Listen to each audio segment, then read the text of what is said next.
Racing isn't easy, but experiencing it is. iRacing puts you in the driver's seat with the industry's leading sim racing game. Drive on laser scan replicas of the greatest racing circuits from around the world. Go head-to-head against other drivers chosen by skill-based matchmaking to ensure competitive racing at every level. Compete across all your favorite series. In officially licensed cars, engineered to deliver the most accurate driving experience possible.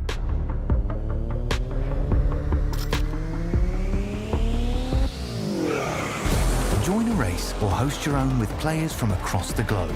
Race against the computer or in a league with friends. Feel the thrill behind the wheel. Visit iRacing.com.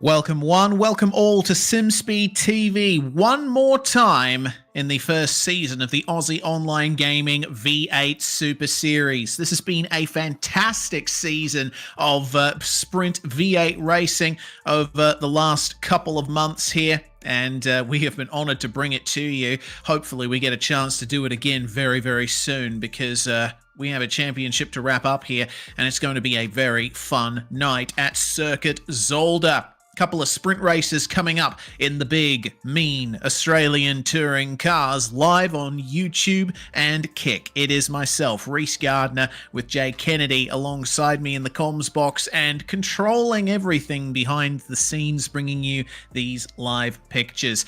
Jay, it has been a while since we broadcast a race at Zolder, let alone a V8 race at Zolder. Yeah, I was looking back through earlier. It looks like it was about 2018 since we last did this combo, and I'm very, very excited to see how it goes with this field. This field's been very, very good quality throughout, so it'll be a very, very entertaining night. We zoom on into the amazing, underrated Circuit Zolder, the home of DTM. Fantastic facility. Officially it says 10 turns, but it's a lot more than 10. But it's a very, very difficult circuit, isn't it? It's very, very technical. Does punish you if you run a little bit wide, as classic old school tracks do. Yeah, exactly. This is in the Dutch-speaking part of Belgium, and it hosted the Belgian Grand Prix for quite a few years in the interregnum of Spa-Francorchamps not being considered safe enough to host Formula One before its current layout was built. This place, though, has proven to be quite dangerous in the past. You'll notice the Gilles Villeneuve chicane up there around the Turn 7 area. Well, the reason it's named after Gilles Villeneuve is that's where he unfortunately had his fatal crash, but the rest of the circuit is certainly difficult. It is super technical. You need a car that is stable on the brakes and rides the curbs well, Jay. The Kleiner chicane at turn 5, and also going through the Villeneuve chicane and even through Jackie X chicane at the end of the lap. Those curbs can very easily get the car unsettled. 100%, and this is probably the prime example of that there. This chicane here will catch many a driver out today.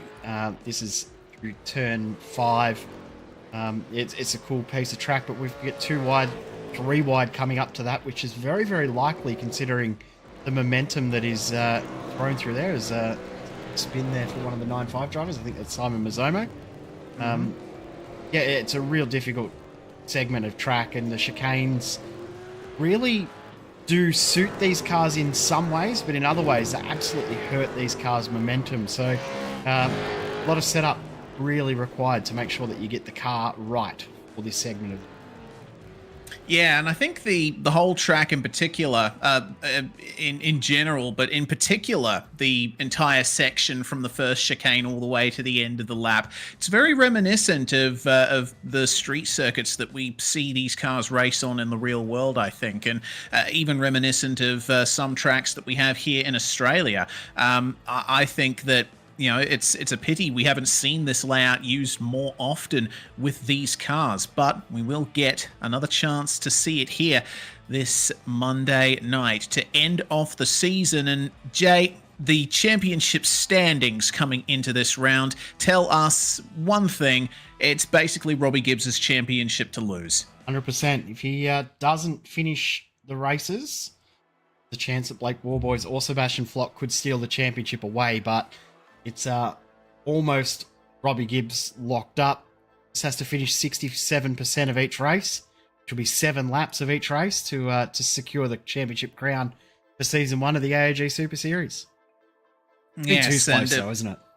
Oh, yeah, it absolutely is. Only 20 points between Warboys and Flock, and they're both qualifying up the front of the grid, which is really awesome to see. We should also point out that you cannot drop your score from this last round, so it definitely counts for points. This is the format for tonight. There's going to be 3 races as per usual, each race 10 laps in length. In race 2, the top 10 will be reversed. You finish 10th in race 1, you start on pole for race 2, and vice versa. Manual safety cars active here at AOG. Dan Yeaman in race control, and I believe Tyson Broad taking the duties of safety car driver for this round. And here in qualifying, drivers only get 5 laps each. Debuting a new broadcast overlay as well. For the first time here, we actually get live speed readouts as well as a predicted lap time for these cars. It's really awesome to see, and it shows you just how hard these drivers are pushing. We can actually see what gear they're in for the first time. Yeah, cool little view in, isn't it? And the predictor on screen there. So currently, best lap for Blake Warboys is 1:28.38, which he just set on that previous lap. So we'll see if he can improve on that. Like a little bit of understeer through turn 4, but it's still pretty good momentum. He has lost a little bit of ground on his best lap. If he does finish this one, remembering every driver only gets 5 laps. So strategy around that 5-lap maximum has been really cool to watch throughout this series, and that's probably been one of my favorite things we've seen throughout. Yeah, for sure. You know, usually if you have a limited amount of laps in qualifying, it's a solo qualifying session. But as you can see, it's not the case in this series. Qualifying is open. You're just limited on the amount of laps you can actually complete. So it's definitely forced drivers to be very attentive to where in the tyres' heat and grip cycle they are, whether or not they can push on a lap, whether or not they have to just cool down and go again. In any case, Blake Warboys is coming up to presumably the end of his last lap, and looks like he has abandoned it, practicing pit entry just in case he needs it. There aren't any compulsory pit stops in this series, but still worth reminding yourself of how to get in there. And while there isn't any pit stops, there is live race control, and they do hand out pit lane drive-through penalties for incidents. So you want to make sure that you've at least practiced that pit entry, because it is difficult. Fingers crossed, as you said, you never have to use it, but you want to make sure you understand it just in case. Yeah. And, of course, Zolder being Zolder, of course pit entry is a chicane as well. Anyway, Tim Nicol coming to the end of his 5th and final lap. Currently sitting in 6th spot, 29.517 is the time to beat, and he's not going to improve on it that time. Looked like he had a couple of issues on that lap. Time to look at Zach Vlasblom in the Alpha Venturi racing car. He's currently in 9th spot, 1 minute 30.806 is the time to beat, and oh, he's close looking down there in the bottom right. Yeah, he's very, very close, isn't he? He's not far off that time. Just needs to get this braking zone absolutely nailed. Turn 8, the longest corner name you've ever seen, and I'm not even going to attempt to pronounce it. I'll get turn 10 right, though. That's Jackie X, the final corner, the final complex of corners. The only man that has 2 corners named after him in corners within iRacing, as far as I can work out. Yes. Well, at least in Belgium, anyway. Of course, yes. One of the corners at Spa-Francorchamps is named after Jackie X2. Looks like Vlasblom's going to beat this one. 1 minute 30.48. Nicely done. That moves him all the way up to 7th spot, right in the last 1.5 minutes of the session. Then we focus on one of the MFR cars, Dan Stevens. He and his teammate Trent Gosley have been always there or thereabouts trying to fight for results in this series. Hasn't quite worked out for them on every occasion, though. Yeah, exactly right. They haven't quite had the best of luck throughout, but they definitely have a bit of fun. Actually moved his camera over for us. Popped it on the other side. So, Dan Stevens for sending through a camera feed for us. He's the only one that's actually jumped on the feed tonight. So, appreciate that, Dan. We'll check it in with him throughout the night. I think practicing that pit entry we were just talking about. Yeah, that he is. I mean, the pit entry at Zolder is a lot like the pit entry at Circuit Gilles Villeneuve in Montreal. You're braking for the pits on the racing line, but the braking point for the pit entry is much later than the braking point for the turn on the racetrack itself. So if you need to go into the pits, you better make sure that there aren't any cars in front of you. Otherwise, you're going to rear end someone. Either way, qualifying is over, and we can go through the grid for race 1. Blake Warboys getting pole position, 128.387, with Sebastian Flock alongside him. That is a fight for second place in the championship. Could be the championship itself if Robert Gibbs, starting in 4th spot, has a bad night. Lachlan Capel will start in 3rd place on his left. Matt Morris and Tim Nicol will start in 5th and 6th off the 3rd row of the grid. And then we have Zach Vlasblom starting alongside Simon Mazzomo on the 4th row. Top 10 is going to be rounded out by Trent Gosley in the number 4 and Luke Crum in the number 30. Then in 11th spot we have Dan Stevens starting alongside Shane Newens. The final driver to take to the race start will be Christopher Tomlin. James Scott did make an appearance in practice, but he has decided to pull out of the night's running. So we have 13 cars taking to the grid for this first race of the night. Smaller grid than we've seen in every other round of the Series J, but I think it should still be entertaining. 100%. It's going to be very, very fun. I think the smaller field will make it a little bit more action-packed. Reverse top 10 for race 2 will be entertaining. Those guys at the back have a chance to get themselves forward a little bit more than what they've been throughout the rest of the season. So that'll be entertaining to watch that battle for 10th as well. Can't wait to see the drivers get away. We're waiting for one more driver. I think we will have to wait for the countdown timer as well. But while we're waiting, we'll have a quick look at the weather conditions. Absolutely perfect. Yeah, very nice conditions out there. 19-degree air temperature, 22 degrees on the track. It should be a nice, cool track, and that will result in a good bit of pace the drivers can extract out of these cars. Might help tyre pace as well, allow them to stay in their reasonable range for a little bit longer, stop them from overheating. Looks like a bit of wind though, about 17 k's an hour from the west, so that likely might play some havoc with the aerodynamics of these cars. In any case, we just have a few seconds remaining, and the grid will pull away for the first lap of this race. 20 minutes or 10 laps, whichever comes first. Warboys on the front row, and we are away for the final round of the AOG V8 Super Series with a lightning start from Tim Nicol. Look at him go. He is already trying to get past Lachlan Capel on the outside into turn 1 as the field streams through. Warboys protects the lead from Sebastian Flock. Nicol under pressure. Robbie Gibbs goes up the inside of him coming into turn 3. Gibbs has a championship to fight for. He won't want to get too involved in this on lap 1. Yeah, horrible start at the back though for Dan Stevens. His wheel went hard right and went right into the middle and couldn't really get away, but a clean start at the front though. Warboys, Capel and Flock, they've broken a little bit of a gap back to Robbie Gibbs early on. Here comes Mazzomo looking up the inside of Nicol. Oh no! Contact. And Nicol's going to go back onto the track right in front of the rest of the field, but no one else gets involved. Shane Newens missing his rear wing, it looks like. There's been a bit of an issue there for him, but they come down to the Villeneuve chicane now, and looks like a little bit of slicing and dicing, but other than that, everyone getting through cleanly. Now it is the top 4 who have broken away from the rest of the field, with Simon Mazzomo's unfortunate contact there with Tim Nicol.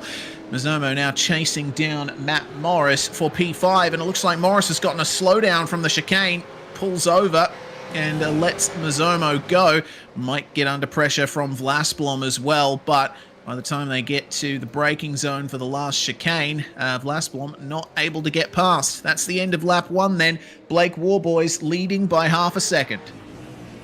Have a look at how quickly Robbie Gibbs has closed that gap down. His teammates ahead of Flock and Capel, and Blake Warboys at the front as well. So that's closed incredibly quick. Now he's well and truly applying pressure to those two for what will be championship win if he can maintain a very high position in this race. Yeah, he'll be hoping for that. Doesn't have very long to try and get up to the podium if he wants to do that. And Warboys is going to be under some immense pressure here. All 3 of the cars following him are part of the same team. Warboys is fighting alone in this championship. Nickel again at the chicane. This time... Damage that wheel? Oh, yeah, maybe. This time it looks like there wasn't contact with another car.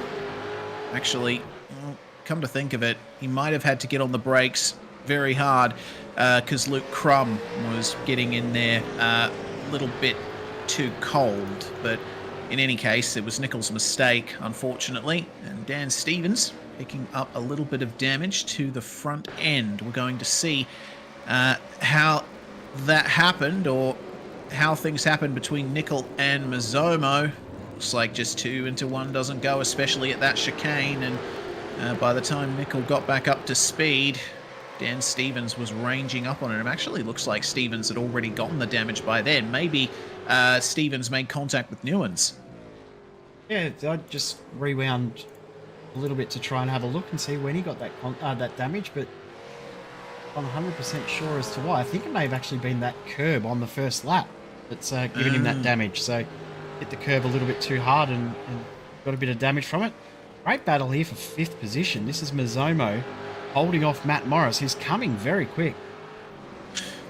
Yeah, Morris was able to get past Matt Morris when he had a slowdown to serve, but it seems like Matt is wasting no time trying to get that position back. Really awesome battle between these two now. It actually, a little bit of a move there, at least attempting from Matt Morris, but nothing doing for the time being. He's lost some valuable time, and now he's under pressure from Zach Vlasblom once more.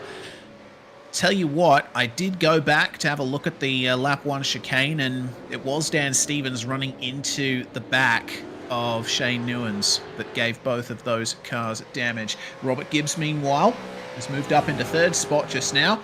He's gotten past Lachlan Capel on the way into Jackie X right at the end of the 3rd lap. So he's trying his best to march forward, but you can see how much that move has just cost them both.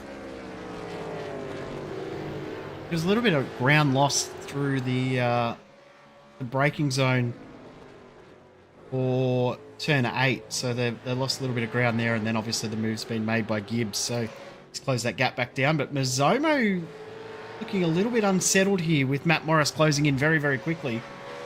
I wouldn't be surprised if Morris goes up the inside. Yeah, here we go, move done. Contact, a little bit of contact.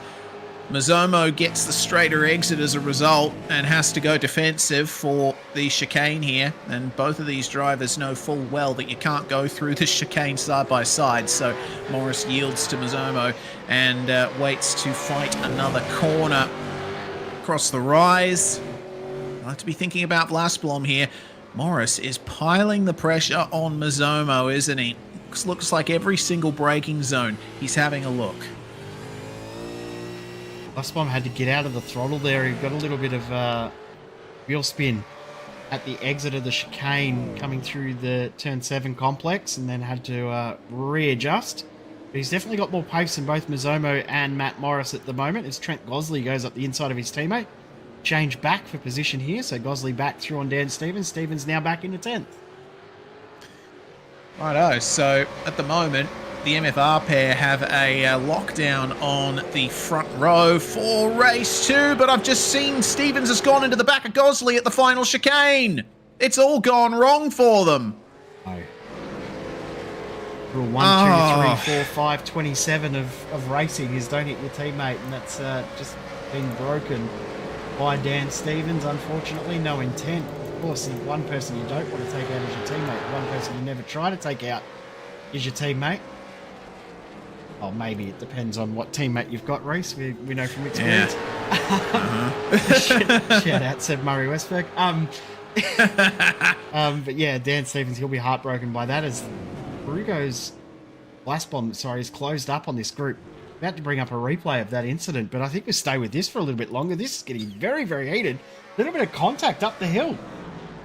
Yeah, and I've just received news that Simon Mazzomo has gotten a license point penalty from race control for the contact with Tim Nicol on lap 1. So Mazzomo, unfortunately, is going to come away from this final round with a mark against him from the stewards.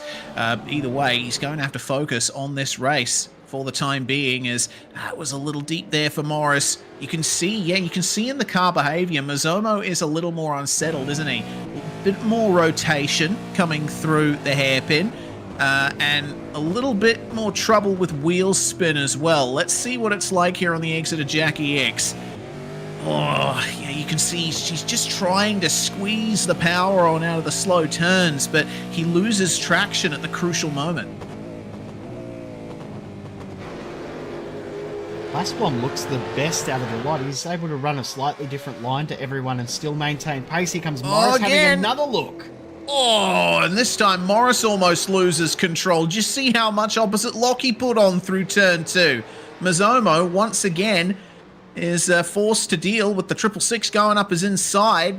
And this time it looks like Morris is going to complete the move. But for how long? Vlasblom trying to search for a way through, but he's been boxed in. And Mazzomo, don't go up the inside at the chicane. He yields to Matt Morris, but goes for a little slide. Then there's contact with Vlasblom.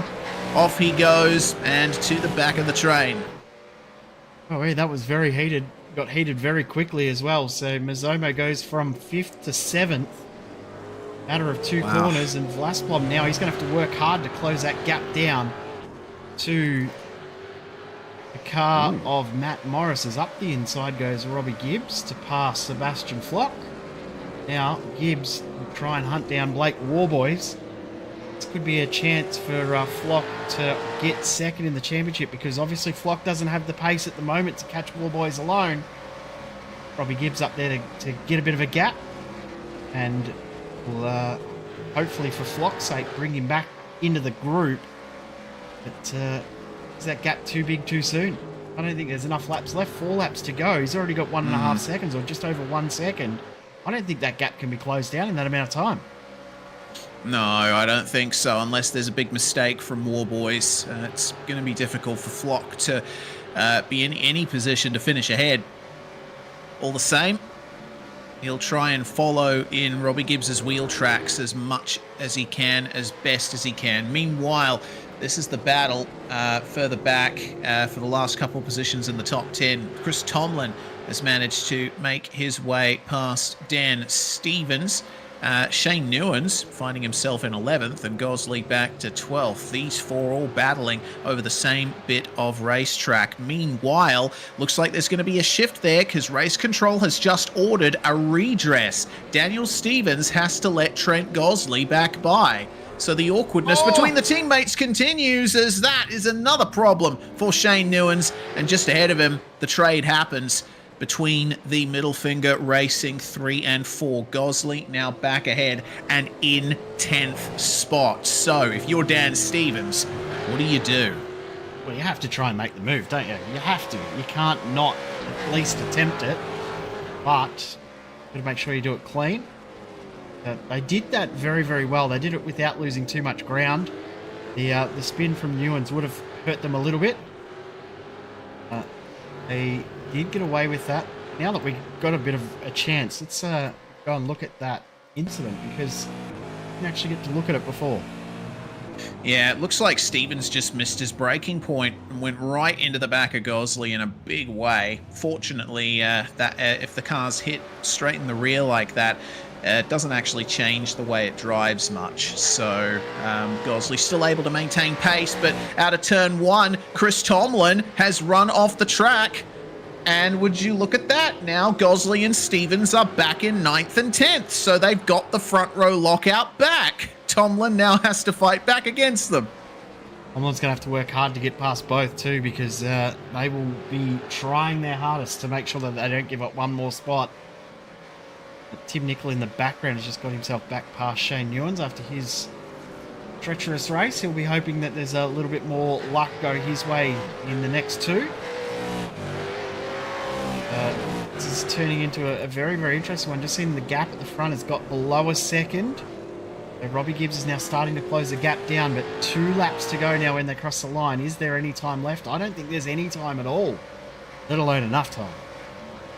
Yeah, 1 second almost exactly the gap at the line, and looking at lap times, Gibbs is 0.2 faster than Warboys on the previous lap. So if the pace stays the same between them, then the best that Gibbs can hope for is finishing about 0.8 of a second behind. Let's see what he can do, though. Plenty of treacherous corners around this track, plenty of opportunities for Warboys to make a mistake, but I think I've seen and called enough races with Blake Warboys in them to know that mistakes are very rare from the driver of the number 63. Let's wait and see, though, as they make their way across the rise and down to Villeneuve. On board here, the gap visually for the lead. They managed to avoid the slowdown at the chicane. You can't cut those curbs too much. You need to keep 2 wheels on the red and white curbs. And for the time being, that is 2 braking zones left that rapidly turns into 1 braking zone left. Blake Warboys, I think, has got this one locked in. All he needs to do is nail the brakes here into Jackie X. Make sure not to run too far over the curb. Don't unsettle the car. Lovely smooth throttle application out. And Blake Warboys will take victory in race 1. No, of course, yep. I am a little bit stupid, it seems. This one, you can try again in a few more corners, but... but it's not going to be the same, is it? Oh, look, you'll have to think of something new. I'll give you a couple of seconds to think about something else to say. Trent Gosling just has a huge moment down at turn 8, and Dan Stevens got on the brake aggressively. Was there contact between them again? I don't know. I don't think so. I think Gosley's just had a huge moment and almost lit the car around. He still holds under 10th, but he's now feeling the pressure from behind. Yeah, looks to me like he locked up the... Oh no, he ran onto the grass. Yeah. Zolder being an old school circuit, really need to take things easy when you're braking for these corners. You don't have tarmac runoffs to save you around here. Well, I tell you what, yeah, now Blake Warboys is certainly feeling the pressure, isn't he? I mistakenly did the mental maths in my head thinking it was 1 lap to go, and I obviously didn't look up in the top left of the production feed like I should have, but it looks like the gap has come down to 0.4 of a second or near enough to that as they come into the final couple of corners. That's a big lunge in the braking zone there from Robbie Gibbs. He is pushing that car to its limit, but it is not going to be enough. Blake Warboys, second time's the charm, will take victory in race 1 here at Zolder. Awesome stuff, and it is on for 10th with Dan Stevens battling with Tomlin and Nicol for the final spot in the top 10 and the chance to start on pole for race 2. Nicol flinging it up the inside of Tomlin at the hairpin, and it looks like he's going to force Tomlin wide. Unfortunately, that has cost them both time to Stevens, who I think has done just enough here to be able to move into pole position for the second race here. It's going to be close, though. Nicol tries his best to put down the power. God, that's a close gap. Very, very close in the end, but Stevens will be happy with that. To end up, there's a little bit of contact after the checkered flag. But he'll be happy to finally get a good result and, importantly, reverse grid pole for race 2 coming up. But have a look at that gap in the end. 0.4 of a second.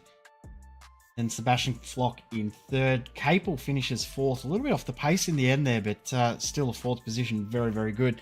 Matt Morris in 5th. Zach Flassbaum in 6th. Mazzomo 7th. Crum, Gosley, and Stevens round out the top 10.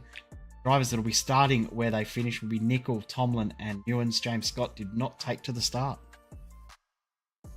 All right, well, we can move across right away to the Race 2 grid. We'll just show you the top 10. Dan Stevens and Trent Gosley, front row lockout for Middle Finger Racing.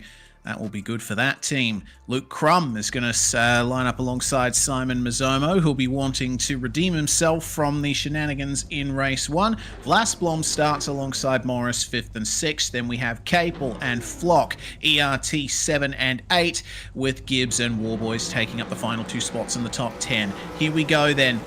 Revs rise. Let's see what kind of start the MFR boys can get.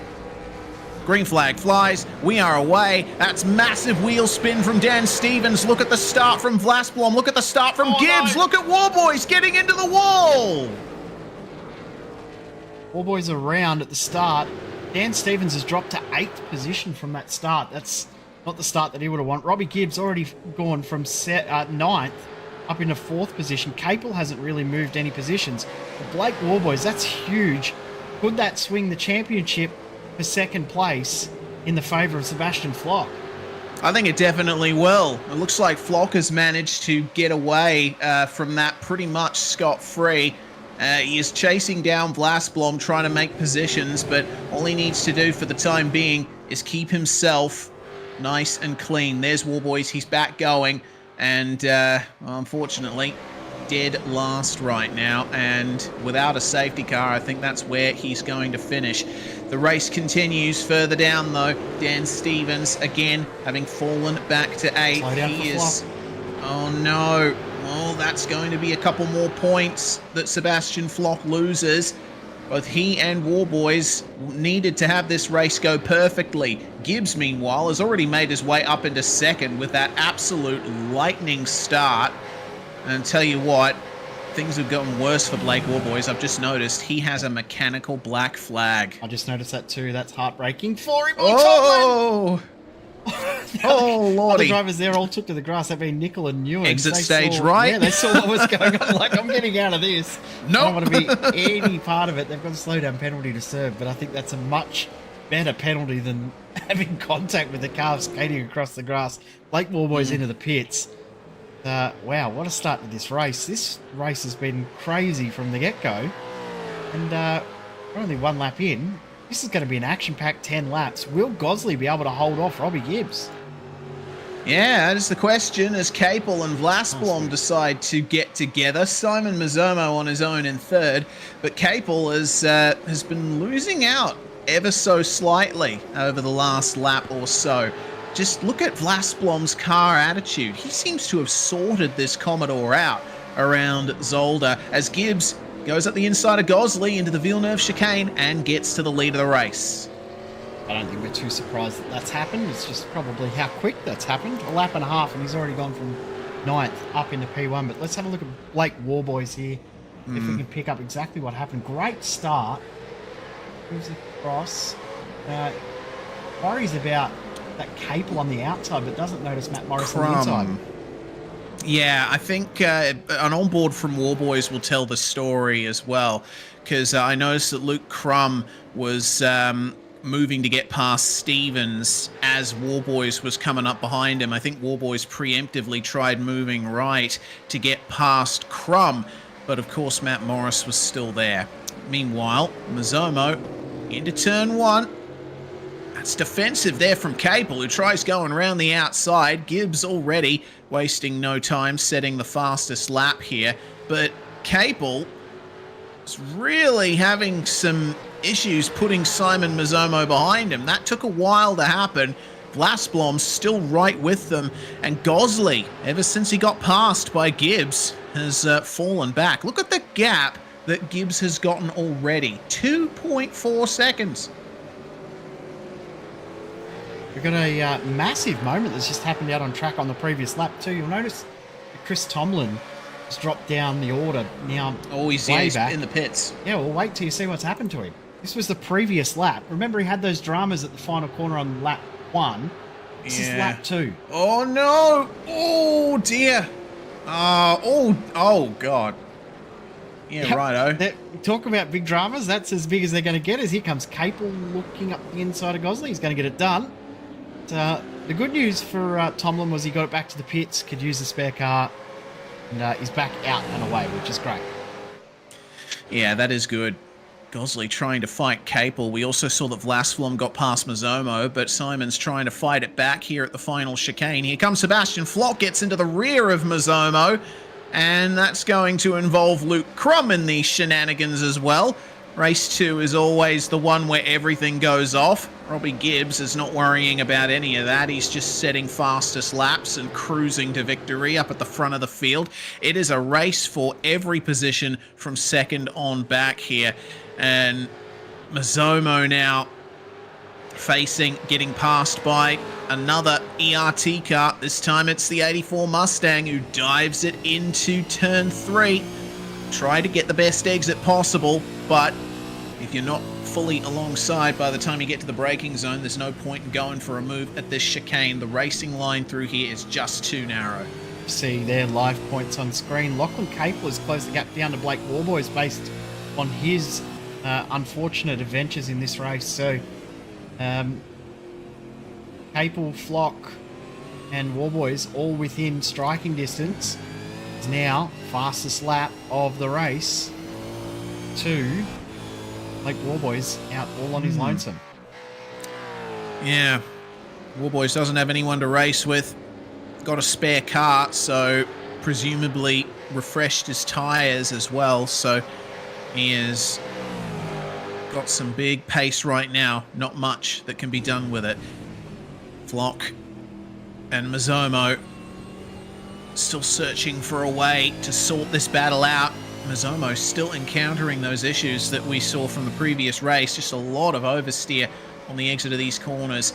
And just behind them, we see Matt Morris trying to keep Dan Stevens and Tim Nicol behind him. That's a big lock-up from Nicol. Gets into the back of Morris, and then Stevens says, all right, outside for turn 1 is inside for turn 2. That is where I will stick my car. But has he gone too deep? Has he just given the opportunity for the over-under here from Matt Morris? We saw Morris and Mazomo do this for, 3 or 4 consecutive laps in race 1, but now got through it. Has just seen Trent Gosley. Oh, yeah, he's had slow. A huge moment. So he's had an issue at turn 1, which I was about to bring up on screen as a replay. It's gone even worse for him through turn 4, and now they've got heavy damage. Good news for him is no mechanical black flag, as Matt Morris has a slowdown penalty, so he's going to have to give up the spot here to Tim Nicol. Back in behind. Oh, it's Nicol all sorts of crossed up. He only just got through. Has Nicol got a slowdown? Yes, he does. So now he's going to have to slow up. Dan Stevens is going to go from the last in the group to the first in the group within 2 corners as well. This track is so tight. There's so much that you need to do around a lap here that there's often not much time to make a decision. This is what happened to Gosley. Locked up into turn 1, long trail of smoke being left by that car, and then unfortunately a little bit of contact with Mazomo as he and Flock came through here. That sent him wide, and then the problems culminated coming into turn 4. Unfortunately for Gosley, it looks like he just got on the throttle a little too hard. Maybe he was distracted by Flock having an oversteer moment of his own. Regardless, that is damage for the number 4. Could have even hit that inside curb a little bit too aggressively, unsettled the car. Simon Mazomo is doing a great job of holding onto this position from Sebastian Flock as well. Flock cannot get past that Mustang. It's as wide could be. He's doing a fantastic job. I'm sure Mazomo will openly admit that he doesn't have the pace of Sebastian Flock, but he's doing everything he needs to right now to hold the position and doing it very, very well. Yeah, it's been a good race from Simon Mazomo here in race 2. Good race from Flock too. But Mazomo just a little bit deep there in the chicane. But considering how cramped this circuit is, little mistakes like that, they don't mean all that much because you don't have much space to take advantage of it. Flock, though, is smashing that brake pedal in every single braking zone, and Mazomo, meanwhile, just seems to be going into every corner too hot. I think it is merely by the grace of some higher power or whoever designed Zolder that Mazomo is able to stay ahead. Who did design Zolder? They need a thumbs up from me anyway. One of my absolute favourite tracks. Gosley's decided his car's way too damaged to continue on. Oh, geez, good job pulling that up. It almost didn't stop.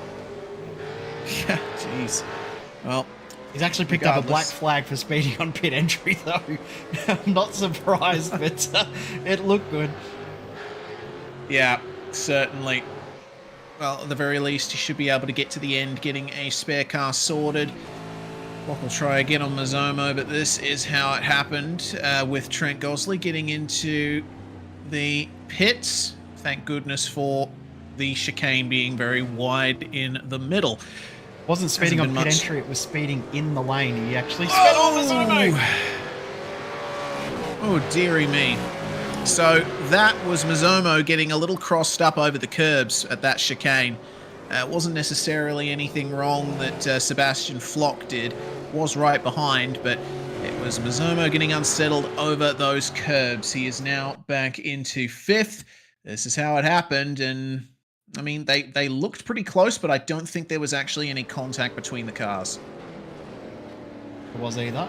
We'll try and confirm, but yeah, it was, as you say, very, very close, but no actual contact between them. I just seen Trent Gosley's decided that his night is done. I don't think there's any contact there. I think that's just as close as you want to get without touching. Yeah, very close indeed. Well, we have 3 laps to go at the front of the field. And Mazomo doesn't seem to be in any trouble from Luke Crum. Just as long as he can keep it smooth, he should be able to stay in that position to the finish. But you see how hard that 9.5 SimSports Mustang is being pushed. Track temperature has risen slightly as well, so that could be playing havoc with some drivers' setups that would have been tuned for the slightly cooler track temperatures earlier on.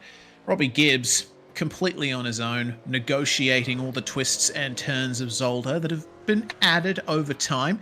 But I can confirm that the original full layout of Zolder was penned on advice from John Hugenholtz, who famously designed Suzuka and a couple of other famous tracks around the world. So there you go. In fact, yeah, and actually Zolder's original layout was made from joining a few roads together around the village, and I believe it's this area of the circuit in particular that is the original layout of Zolder. But the actual layout itself has been lost to the sands of time. No one has plans, not even the racetrack itself. Oh wait, here you go. Amazing how the evolution of racetracks occurs, and you and I are both big fans of looking into that sort of stuff, and we'll hopefully do some cool things with that over the next few weeks here on SimSpeed as well. Oh yes. Some exciting things that Reese and I have been planning but haven't been able to do yet, but it should be very, very cool when we get around to that. It's a moment for Mazomo. He's going to lose another spot.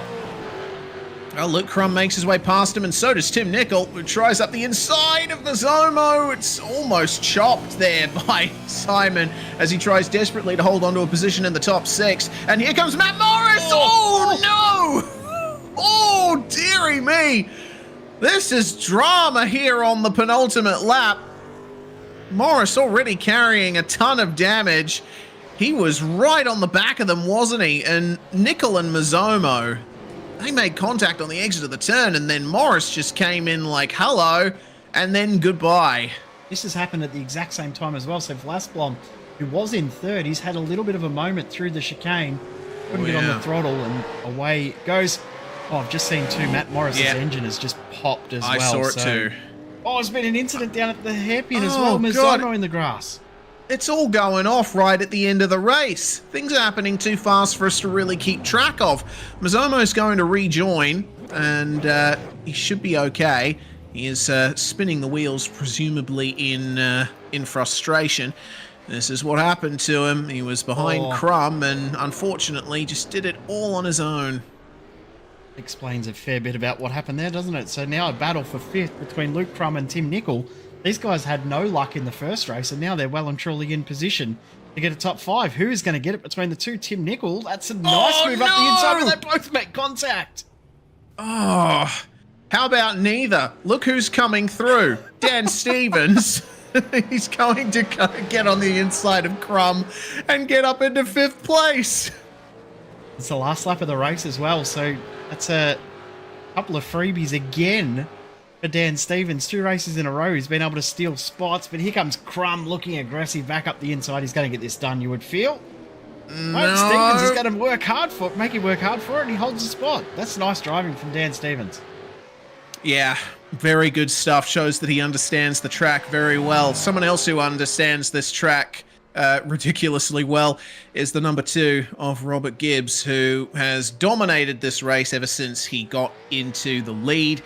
And across the line he will come to take race 2 victory. Congratulations to Robbie Gibbs, who has almost done just enough to be truly confirmed the champion of the series, as Crumb goes for a huge slide out of the hairpin. Tim Nicol says, thank you very much, mate. I will move through into 6th spot. Final corner.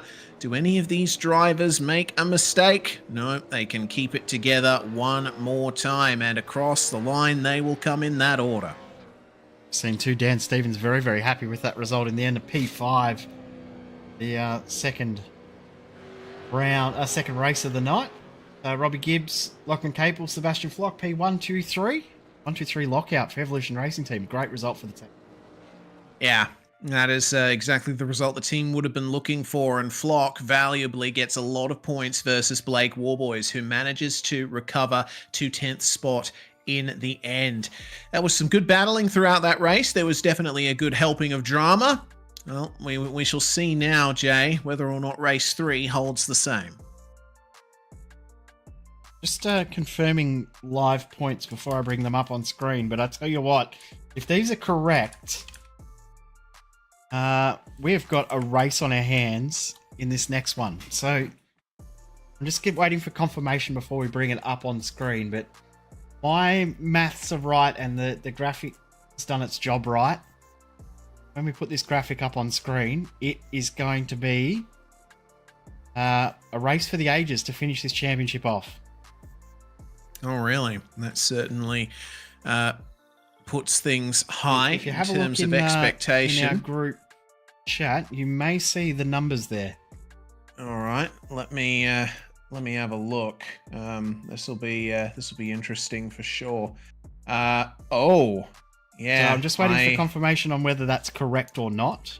All right, wait for confirmation from League Admin Dan Yeaman. I suppose we'll be able to come back from a very short break with that news when it transpires. Let's see then how things go in the final race of the AOG V8 Super Series Season 1. Reese Gardner and Jay Kennedy here on SimSpeed TV, bringing you all of it. Racing isn't easy, but experiencing it is. iRacing puts you in the driver's seat with the industry's leading sim racing game. Drive on laser scan replicas of the greatest racing circuits from around the world. Go head-to-head against other drivers chosen by skill-based matchmaking to ensure competitive racing at every level. Compete across all your favorite series. In officially licensed cars, engineered to deliver the most accurate driving experience possible.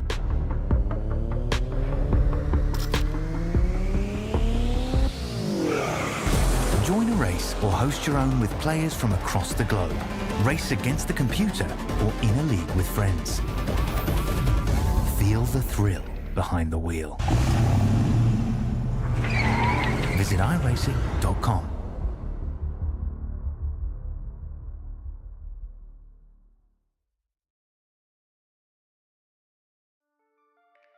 You're watching SimSpeed TV, AOG V8 Super Series, the final race of the final round coming up in a few minutes, but have a look at this, the championship standings. At this point, it looks like Robbie Gibbs has locked in the Drivers' Championship, but look at how close it is between Sebastian Flock and Blake War Boys. Only 3 points separating these two drivers.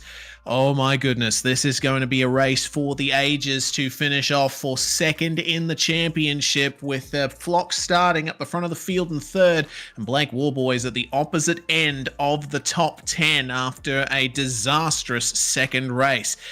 I don't know, Jay. What is this going to hold for us? This is going to be exciting, isn't it? So close. It's one position, so whoever finishes ahead out of those two gets second in the title. It's as simple as that. There's no more mass needed for this one. It's going to make it very, very easy to work out. What a fun championship we've had. Just going through the other championships that we've got as part of this as well. Manufacturers' Cup will likely go to Ford over Holden.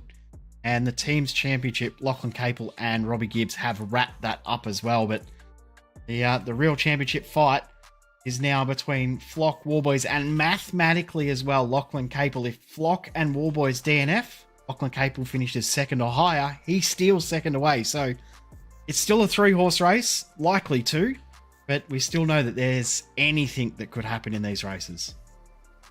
Yeah, anything at all. And I mean, if Blake Warboys ends up having a bad result or retires again from this third race, then Capel will likely overtake him for third, which would make it an Evolution Racing Team top 3 lockout in the Drivers' Championship. This is going to be fun indeed. We only have a minute left in this warm-up session between the races. We have yet to see a safety car tonight. Things have largely been good in that regard. We haven't had any huge crashes to split up the action, but still plenty of crashes regardless, with many drivers having issues finding their way around this circuit. Bit of banter going on in the in-sim chat as well. Flock and Capel both asking to have Robbie Gibbs disqualified, protesting against their own teammate because he's too quick. That's not the reason that they're saying, but I think that's the reason that they're implying. So, yeah, good little bit of banter going on. Conditions out on track have warmed up a slight little bit again, but it hasn't really changed too much throughout the day. That wind is still very, very strong. So I think that actually may have caught some drivers out a little bit, the wind conditions as much as anything else. That does affect the braking zones and the braking performance in these cars. Wouldn't be surprised. Actually got race control decision coming through. The 23 car, which is Tim Nicol and Luke Crum. Their incident they had on the final lap. No further action racing incident. Yeah, and fair enough too. Looked like it was just hard racing between the two of them, and they were both equally disadvantaged by it. So play on, boys, as we go into the grid for the final race. It is Gibbs and Capel on the front row, with Flock sharing row 2 with Zach Vlasblom, who, despite his little mistake at the end of race 2, has still had an excellent night.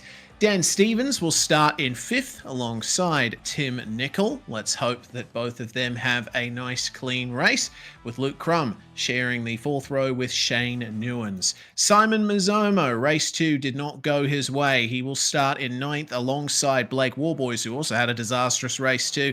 Then Tomlin and Morris together 11th and 12th. Matt Morris will be the final car taking to the grid. Ended up unfortunately retiring from the previous race, and unsure if Trent Gosley is going to be taking to the grid either. Gosley, unfortunately, retiring from race 2 as well.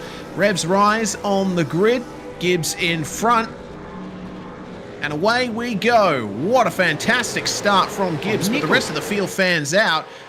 Yeah, Tim Nicol, again, with a lightning start. He seems to be an expert at starting these things. Vlasblom didn't get a very good start. He has fallen down the order to 7th spot, losing 3 places, but he's going to try and get one of them back on Shane Newens, who runs very wide in turn 2 as Warboys tries to pick his way through the back end of the grid, manages to work his way past that little scrabble, and now ERT 1, 2, 3. at the front of the field. But look at Tim Nicol. He is starting to hunt these guys down. He'll be hoping that there's no trouble behind, because he'd very much like to try and fight for a podium here in the final race of the season. Shane Newens with a bit of a problem at the chicane. Seems to be his favourite place to have issues here tonight. He does get it back going, though.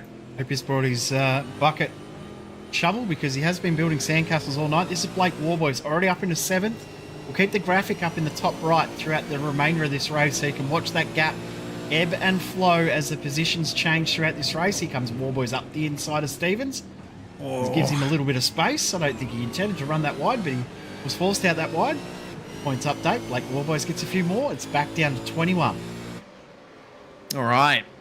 Well, Vlasblom had just gotten by Stevens by the time Warboys arrived on the scene. And speaking of arriving on the scene, Mazomo sideways out of the final turn. Luke Crum almost made contact into the rear of him as well as he was looping it around, but he got through AOG in the end.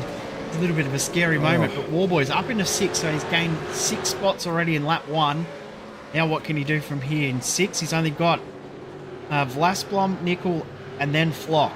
He could get this done based on the pace he showed in race 1.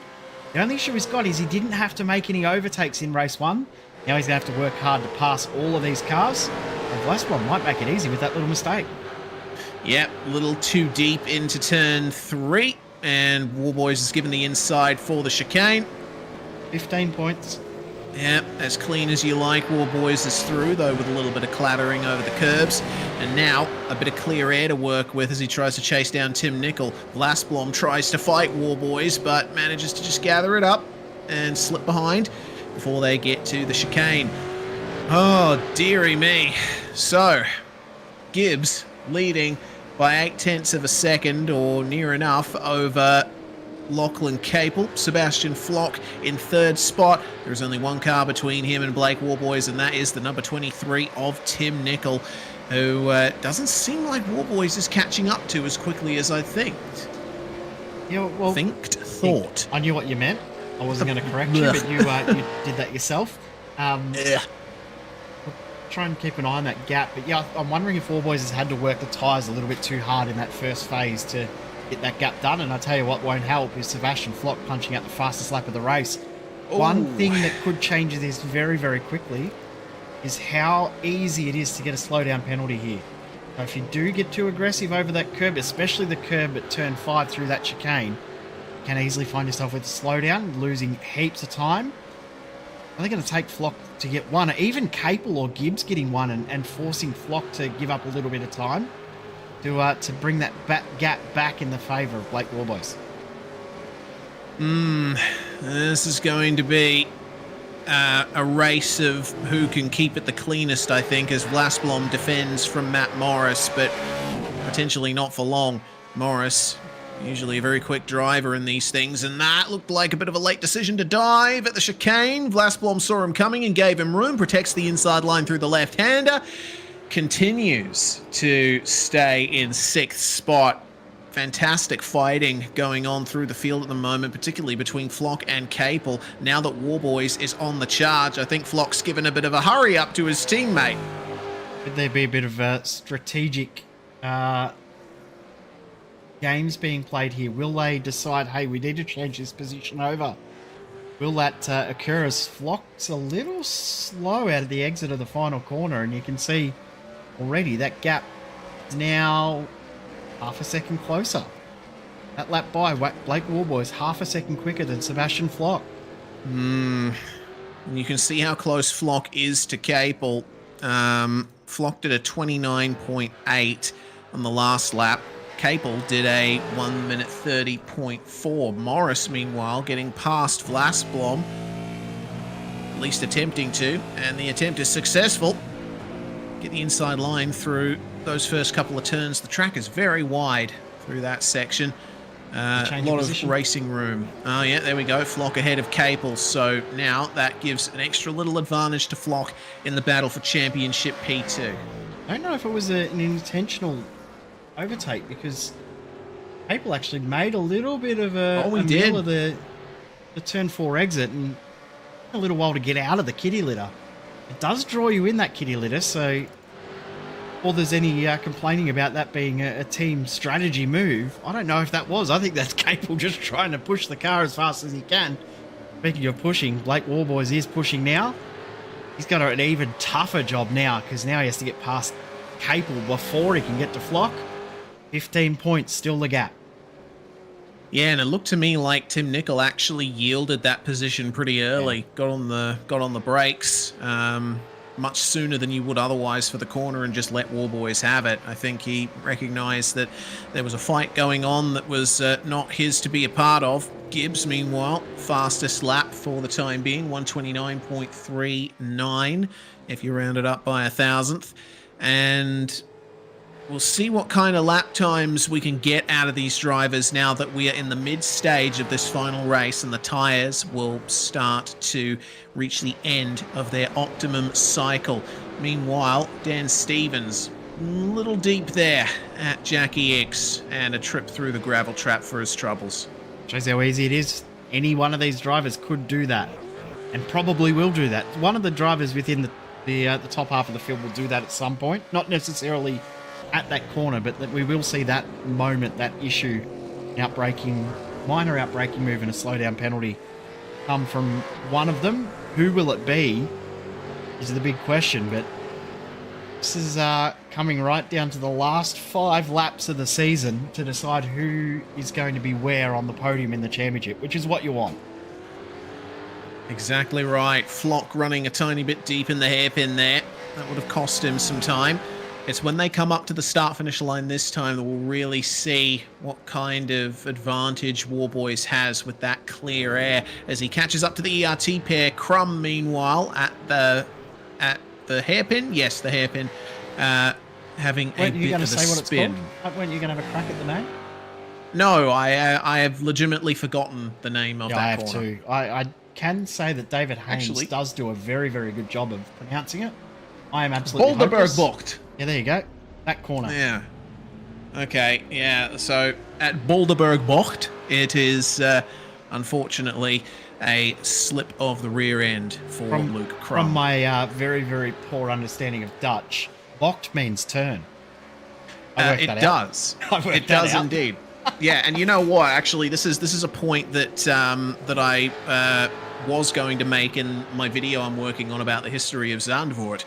But apparently, bocht is a word that's also used in Dutch to refer to food that's gone bad. Right. Interestingly. So you can have a bocht. Yeah. But see, it's, bocht is used to refer to food that's gone bad because it's turned. Because it's turned. That was like that. The gif from Tim and Eric of the astronomer doing the blown mind gesture. That was me when I realized that.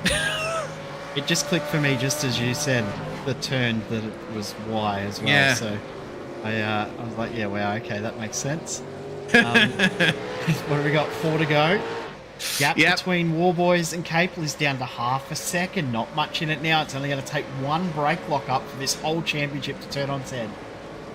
Yeah, Warboys set a 1 minute 29.55 that time by. Compare that to Flock, 1 minute 30.15. That is a nearly 7/10 gap in lap times between those two. And, well, Warboys is now in the range where he's going to start pressuring the back of Lachlan Capel, who set a 1 minute 30.2 on the last lap.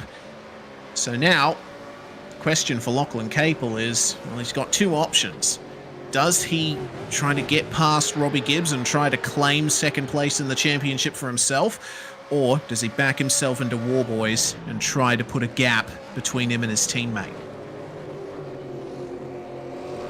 I mean, regardless of which way they try to tackle that, we know that Warboys is going to attempt to get a move done at some point. Yeah, exactly. Tomlin's received a slowdown penalty for something. I've just seen that, obviously you can see Vlasblom facing the wrong way there, so I'm going to guess that there's been an incident between them two. No, I'm completely wrong. They're both separate of each other, so we'll get a look at both of those in just a moment.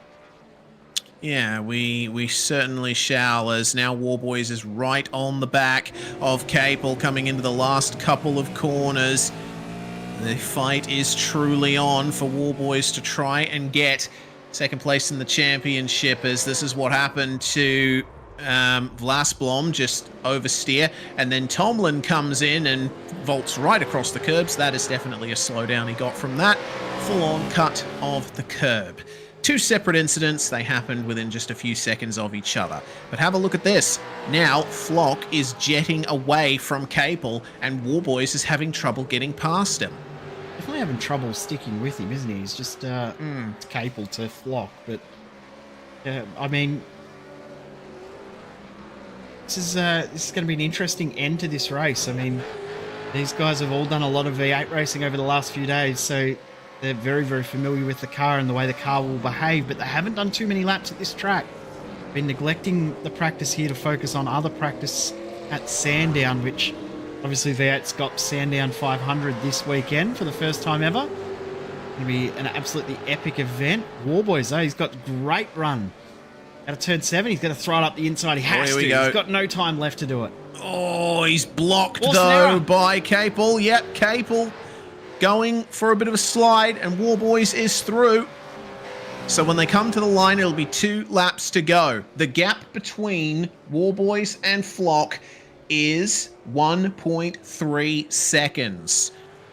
Can Warboys make 1.3 seconds up in 2 laps? Well, based on his pace, yes. But can he actually get the move done is probably the bigger issue. Can he actually get the move finished? I don't know.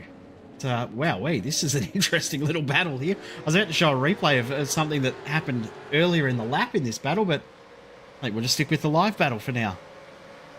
Yeah, well, I can tell you that was all started by Mazomo going up the inside of Dan Stevens at Boulderberg, and they both made contact on the exit.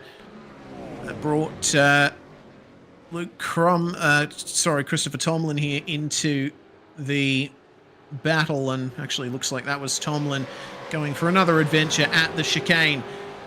Right then, will Stevens be able to hold off Zach Vlasblom, who's recovering from a spin, and is trying to work his way further back into the top 10? There's been so many battles in this event that have been defined by one driver making one mistake. None of them want to be that guy. Speaking of one driver and potentially one mistake, there's been a little mistake from Sebastian Flock. The gap is down to 0.8 of a second. 1.5 at the start of the lap. He's gained 7.5 tenths on the first lap. So he's going to be right there in the final braking zone of the last lap of the championship to maybe steal the championship second place away as the final lap begins for Robbie Gibbs. It does indeed. And, well, he's so far out in front at the moment that he doesn't need to push too hard.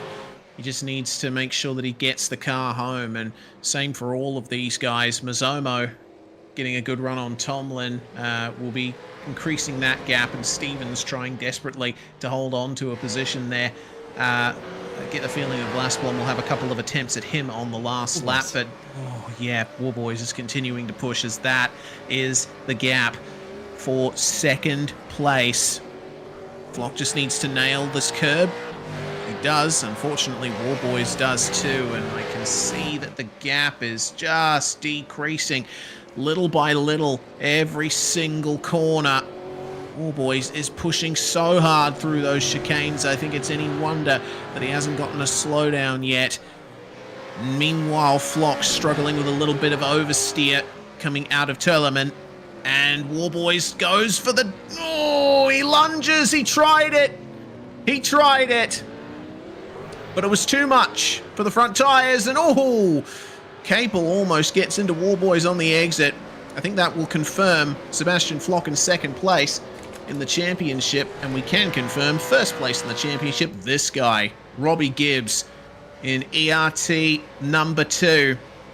From the very outset, he showed that he was the man to beat, and he's kept it all the way to the end. Big congratulations to Robbie Gibbs and Evolution Racing Team. Fantastic performance in the first season of this new V8 Championship. Who's going to finish in 8th spot? Chris Tomlin is holding on to Dan Stevens, and Luke Crum now into 10th place, with Vlasblom having another issue. It looks to me like Tomlin has done just enough there to keep those two behind him. Mazomo finishing in 7th, just up ahead. Wowee. What a fun season. Yeah, fun season indeed. I mean, goodness. That was a really tense fight between Warboys and Flock. And ultimately, Warboys cracked, unfortunately. Just got on the brakes a bit too late there for Boulderberg, but regardless, I think that was a very entertaining fight. And Gibbs, of course, what can you say about him that we haven't already said? He's just been probably the most consistent driver of the entire season. 100%. Thoroughly deserved championship win. Wins the race by 2 seconds in the end. That gap between Flock and Warboys probably doesn't tell the full story, but positions as they are in the top 4 is how they'll finish in the championship top 4. Tim Nicol in 5th, Matt Morris 6th, Mazomo, Tomlin, Stevens and Crum rounding out the top 10. Lusblom, Newens did finish the race all on the lead lap. Gosley and Scott we didn't see out there in the race, but congratulations Robbie Gibbs, well done, thoroughly deserved championship win. Yeah, thoroughly deserved indeed. These will be some very sweet tasting victory donuts if indeed Gibbs is going to do them. There we go. Put some icing on those fried dough rings. It'll probably be time for a bit of an SVG burnout as well. I'll have to wait and see. That's not how you do it. Yeah. Oh, it wouldn't be a sim racing victory celebration if you didn't damage the car a bit. And he's dinged it on both sides. It's very, very cool to see. This is how the championship will finish in the end. Robbie Gibbs, 212 points ahead, and then 9 points in the end between Flock and Warboys. Not much further back to Lachlan Capel. Well done to Matt Morris on P6 in the end, behind Cam Jones, who we didn't see for the last couple of rounds. James Scott finishes in 7th, despite a couple of absences as well. Zach Vlasblom and Simon Mazomo both finish in the top 10 with Bo Albert in 9th. That's a really, really good result for those. Yeah, it is. And Vlasblom and Mazomo have come in leaps and bounds this season, in the last few months, by extension as well. So really fantastic finish to this championship. And we can bring in our first driver interview. We have a champion to congratulate. ERT number 2, Robbie Gibbs is with us now. Robbie, you must be happy with that. Yeah, thanks, mate. I definitely am. Knew I didn't have to do much, I think, to clinch the championship. I wanted to finish on a few wins, which we did, which was good. You know, credit to Blake in that first race. He did a real good job staying out in front there. But yeah, that was a good season. Yeah, it must have been stressful though on the race starts there, especially in race 2. You got that absolutely lightning start, and you barely had any room to get by cars on the way down to turn 1. Yeah, well, I wanted to go down the middle, but bloody Sebastian took that from me. So I thought, well, I'll go down the inside. Didn't realise I'd smack the wall. Yeah, and then got to turn 1, and who's there again? Well, Sebastian. But no, that was good fun. It's sometimes a smaller field can produce some better racing, although it's disappointing to not have the full crew. But yeah, no, definitely happy with the night.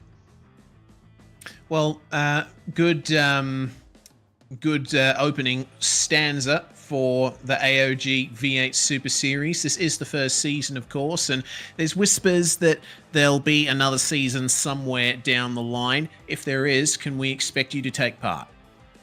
Yeah, definitely. I'm a big fan of sprint racing, and the guys at AOG always put on a good series, well run. Always, everything's on time, smooth. The other thing I think is getting the entries in. Entries breed entries, and that's I think what you want for a series that has the potential like this one. Well, the floor is yours, Robbie. Champion of AOG V8 Super Series Season 1. Anyone you'd like to thank or give a shout out to? yeah, obviously thanking all the broadcast team, all the admin behind the scenes, getting it all going. As I said, very well run series.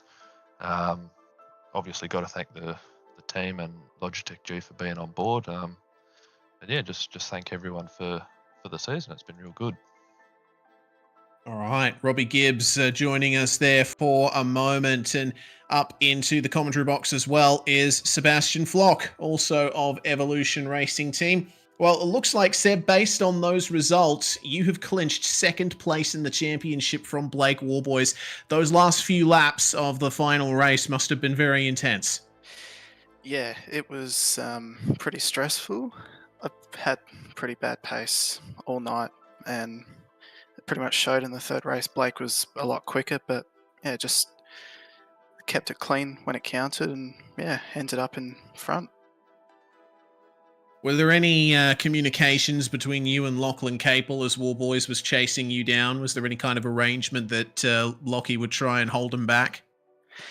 Yeah, pretty much he was going to play rear gunner, but Blake got past within a few laps and then just set his charge, so appreciate it from Lockie, but yeah, wasn't too much. Oh, looks like the whole team situation at ERT right now is in a pretty good spot with you guys actually getting a podium lockout in the first race there. Simply fantastic job from you guys this season, and I suppose you're hoping that all of this carries through to your other V8 exploits too. Yeah, hopefully it's been a really good season for us. You know, like even Bo, when he jumps in voice chat with us and races, does really well, and it's sort of the team's always improving and results are starting to get better in other leagues, and yeah, can't complain. Awesome stuff. Is there anyone you'd like to thank for your results this season, Seb? Just like to thank everyone from ERT, and especially Lockie, Bowler, Robbie, Bo, all of them for the support throughout the season, and Logitech for all their support with the team. And thanks to AOG and you guys for putting on another epic season. Thanks very much, Sebastian Flock, for joining us. And finally, of course, Blake Warboys with us now. Blake, you missed out on second place in the championship, but you gave it a good fight. This has been, I think, a really good turnaround season for you. Started, of course, winning the NTE Series championship last season, and bringing all of that forward here into AOG. Yeah, definitely coming leaps and bounds of late. Just need, iron out a few little kinks, and should be hopefully battling up the front a lot more often. What do you think are those kinks that need to be ironed out? Just more sim, just racing on the sim a bit more. Getting used to, there's a bit, I'm getting quite a lot of netcode at some tracks, so whether internet connection or something, but yeah, there's a few little things I've probably got to work on myself as a driver as well, but I think as a team as well, we're coming on leaps and bounds. Yeah, it does seem like WKNP have been having a really good run as of late. I suppose now questions turn to the future. Of course, there's whispers that the championship will be continuing. There will likely be a second season. We just don't know when. It definitely seems like our champion Robbie Gibbs is keen. Are you as well? Yeah, well, I've really enjoyed the sprint racing. I have had a lot of other series as well this season, so depending how things line up, keen to have another run, but we'll just have to wait and see how things line up in the future. All right. Well, is there anyone that you'd like to give a shout out to for your results this season, Blake? Third place in the championship. The floor is yours. Yeah, to the team, WKMP Sim Sports. We're doing really well at the moment, so it's great to get some results. Wodonga Carts and Parts, Super Cheap Auto, Rebel Sports, BCF, Mac Pack, Fall Guys Adelaide, Barella Cabinets, Bay 21 Coffee Beans, LGC, Images, and Dave 37 Racing for all the support this season, this year. It's been great. All right. Thanks very much, Blake. Hopefully get another chance to chat to you soon. That brings proceedings to an end, Jay, for AOG V8 Super Series Season 1. I cannot wait for Season 2.